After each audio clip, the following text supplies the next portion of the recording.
आत्मनिर्भर भारत कहने से क्या फर्क पड़ता है? सबका मोबाइल तो चाइनीज है, स्टार्टअप्स इंडियन है लेकिन उसमें इन्वेस्टमेंट चाइनीज। वैसे भी हमारे इंडिया में कौन सा स्कीम चलता है, तो वोकल फॉर लोकल बनने से क्या फर्क पड़ता है? Since last few days India में बॉयकॉट चाइना ट्रेंडिंग है, लेकिन क्या ऐसे जिंगोइज्म है, एक इमोशनल सेंटिमेंट है, क्या इसमें कुछ सच्चाई है? पिछले 2 हफ्तों में हमने इस टॉपिक पर बहुत रिसर्च किया है, एक्चुअल ट्रेड डेटा कलेक्ट किया है। Today, in the next few minutes, we are going to show you some facts, लेकिन आसान भाषा में कुछ ऐसे facts जिनकी वजह से आपको कुछ definite answers मिल जाए। We have divided this video into 5 parts, 5 questions that we need to answer. हम ऐसे ही इंडिया के बारे में solution based videos बनाते हैं, तो अगर आपको हमारा काम पसंद आता है तो प्लीज सब्सक्राइब कीजिए, बेल आइकन को प्रेस कीजिए और इस वीडियो को शेयर कीजिए, क्योंकि ऑनेस्टली हम नेगेटिव लोगों से तंग आ गए। This is आत्मनिर्भर Bharat simplified. But first things first, what is आत्मनिर्भर Bharat? Actually, it's a big and complex idea. For this video, let's focus on one small aspect of it. India's current dependence on China, how we can reduce it and make India's position better in world trade. Understand this.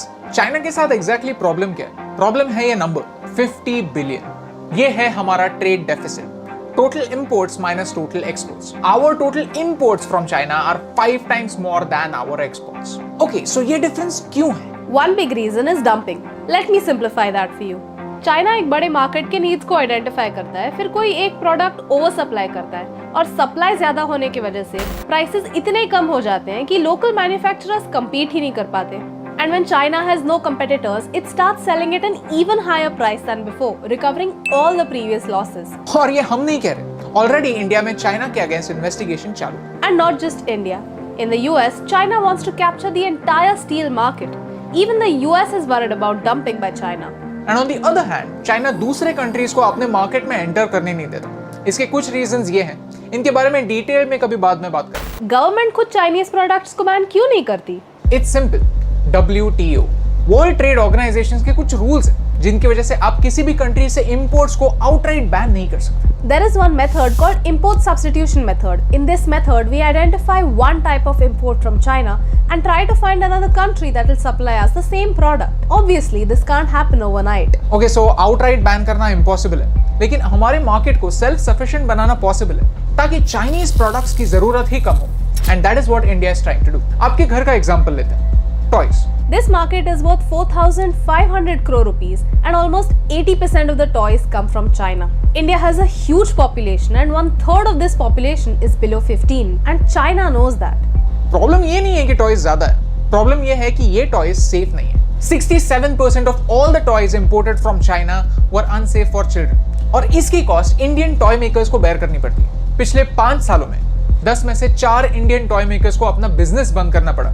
लेकिन government कहती है कि अगर Indian लोगों की demand ही है Chinese toys के लिए तो हम क्या कर सकते हैं? ये सब हमारी आंखों के सामने हो रहा है and yet the public says made in China से क्या फर्क पड़ता है? गवर्नमेंट क्या कर रही है? इंडिया ने 12 सेक्टर्स को आइडेंटिफाई किया है जहां हमें सेल्फ रिलायंट बनना पॉसिबल है और उसकी जरूरत भी है। Let me give you a simple example. Medicines. India makes 22% of the world's generic medicines, but the raw materials come from China. थोड़े से नहीं, but 70% of the raw materials have to be imported from China. During the coronavirus crisis, China suddenly increased the prices of these raw materials and the Indian pharmaceutical industry was affected. Now you tell me, if India wants to make these raw materials locally, how is it a bad idea?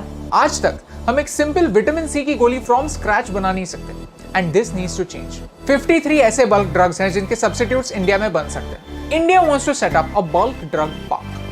Recently, many IITs have come out with low-cost versions of ventilators.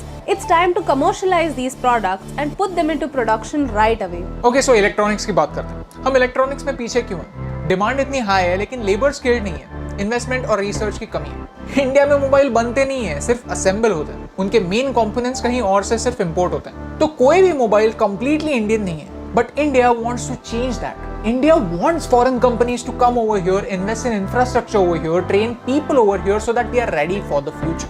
In the next 5 years, India wants to give incentives worth 40,000 crores to companies to make and export mobile phones from India. The plan is a long-term plan, but it's really important for us to focus on innovation right now so that some engineers can be the future of this industry. Okay, so what are the challenges? People have questions. There are so many Indian startups with Chinese investments. So, what is Indian and what is Chinese? Okay, so this is a complicated question because 10% से ज़्यादा अगर कोई investor है तो उसे company में voting rights भी मिलते हैं। लेकिन ये सारे स्टार्टअप्स जो हैं वो इंडिया में ऑपरेट करते हैं, इंडियन लोगों को एम्प्लॉय करते हैं और बाहर से पैसा इंडिया में लाते हैं। We don't think that Indian startups should suffer just because they have Chinese investments. इससे इंडिया को चाइना से ज्यादा नुकसान होगा।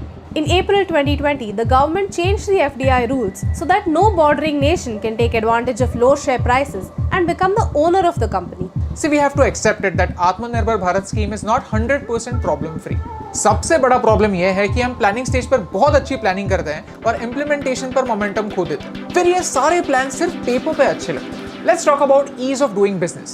India is 63rd in ease of doing business. एक रेस्टोरेंट खोलने के लिए भी 11 अलग अलग लाइसेंसेस लगते हैं। इंडिया का माहौल जो है वो बिजनेस के लिए उतना फ्रेंडली नहीं है। 56 companies shifted out of China because of the US-China trade war. How many came to India? 3. The winners in this case were Vietnam, Taiwan and Thailand. But why is this happening? India doesn't have enough infrastructure. Cost of transport is high, property is expensive, lack of warehousing, expensive power, complicated labor laws. All this drives companies away. It doesn't benefit the people or the country. Let's talk about free trade agreements. एक country दूसरे country के साथ एक mutually beneficial contract करती है।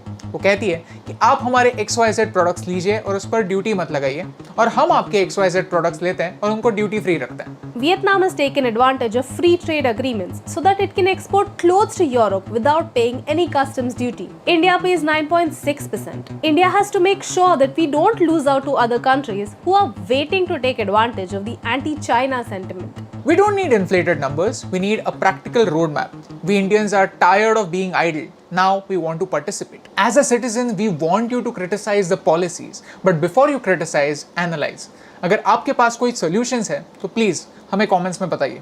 Okay, सो हम क्या कर सकते हैं? चाइनीज प्रोडक्ट्स हर कोई यूज करता है, तो मेरी चीनी कम करने से क्या फर्क पड़ता है? राइट नाउ आपका फोन चाइनीज ब्रांड का होगा, तो क्या आपको वो फोन फेंक देना है? बिल्कुल नहीं। आज काफी सारे चाइनीज फोन्स इंडिया में मैन्युफैक्चर हो रहे हैं। इससे चाइना को तो प्रॉफिट होता ही है, लेकिन इंडिया में जॉब्स जनरेट होती हैं, and that's more important at this point of time. In 2014, we had only 2 mobile manufacturing units. Right now, we have more than 268. Reality ये है कि आज इंडिया प्रोसेसर्स और मदरबोर्ड्स नहीं बना सकता। One day we will reach there. Let's talk about mobile phones then.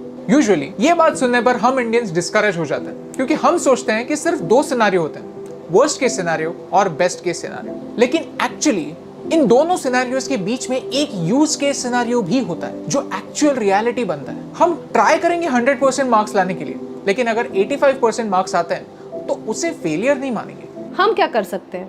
Footwear. India is paying 2,548 crores to China for the chappals that you're wearing. Toys. India is paying 2,775 crores to China for the toys your kids play with. Furniture. India is paying 6,248 crores to China for the chair that you're sitting on right now. इनके alternatives India में हैं, लेकिन क्या फर्क पड़ता है? कोई भी चीज खरीदते वक्त हम सिर्फ प्राइस टैग देखते थे, लेकिन अब से हम 2 और चीजें देखेंगे। ब्रांड कौन सा है और प्रोडक्ट एक्चुअली मैन्युफैक्चर कहाँ हुआ है। Our method is, if it's a Chinese brand made in China, then red signal. Wait for it and ask yourself whether you actually need it. Indian brand made in China, Chinese brand made in India, yellow signal. यानी आपको 1 second के लिए pause करना है और alternatives ढूंढने की कोशिश करनी है। Of course, अगर पॉसिबल ही नहीं है तो go ahead and buy it. An Indian brand made in India, green signal. लोग कहते हैं कि मोबाइल ऐप्स डिलीट करने से क्या फर्क पड़ता है? TikTok made 3.4 crore rupees profit in the first year of its launch. PUBG earns 4.9 crore rupees every month. ऐसे ही काफी सारे चाइनीज एप्स हैं जो एड रेवेन्यू से पैसा कमाते हैं। तो आपको ये एप्स डिलीट करने हैं या नहीं, ये हम आप पर छोड़ते हैं। अगर आप PUBG डिलीट नहीं कर सकते तो एटलीस्ट स्किन्स खरीदना तो छोड़ सकते हैं। अगर आप एक टिकटॉक इन्फ्लुएंसर है तो आप कोई और चाइनीज एप्स यूज करना बंद कर सकते हैं। See, we don't want to make anybody a villain. हमें सिर्फ आपको ये बताना है कि आप आपकी तरफ से कुछ ना कुछ करने की कोशिश कर सकते हैं, क्योंकि एक क्रिकेट मैच तो प्लेयर्स खेलते हैं, फिर ऑडियंस के चीयर करने से या ना करने से क्या फर्क पड़ता है। अगर आपको भी ऐसा लगता है तो ताइवान के इस गेम का एग्जांपल लीजिए। सोशल डिस्टेंसिंग के टाइम पर जब एक्चुअल ऑडियंस नहीं था तो ऐसे आर्टिफिशियल ऑडियंस क्रिएट किया, उनका आवाज प्ले किया ताकि प्लेयर्स को ऐसा लगे कि उनके खेलने से किसी को तो फर्क पड़ता है। और हमने इस पावर को खुद देखा है गुजरात में, गुजरात की स्पेशलिटी पटोला पहनने पर, लद्दाख में होम स्टेज में रहने के बाद, जर्मनी में थैंक यू की बजाय दांग बोलने पर लोकल्स के चेहरे पर जो स्माइल आती है, वो स्माइल किसी भी डेटा से बड़ा प्रूफ है कि लोगों को एनकरेजमेंट की वैल्यू होती है। मुझे वोकल फॉर लोकल का मीनिंग यही लगता है कि हमें हमारी एक्शंस से इस स्माइल को इंडिया में वायरल करना है। अगर आप में से 1% लोगों तक भी ये मैसेज पहुंचा तो आई थिंक ये वीडियो सक्सेसफुल है। क्योंकि एक के करने से क्या फर्क पड़ता, लेकिन एक एक के करने से बहुत फर्क पड़ता। और इन दोनों लाइंस में सिर्फ एक का फर्क है, and that's the reason why फर्क पड़ता है।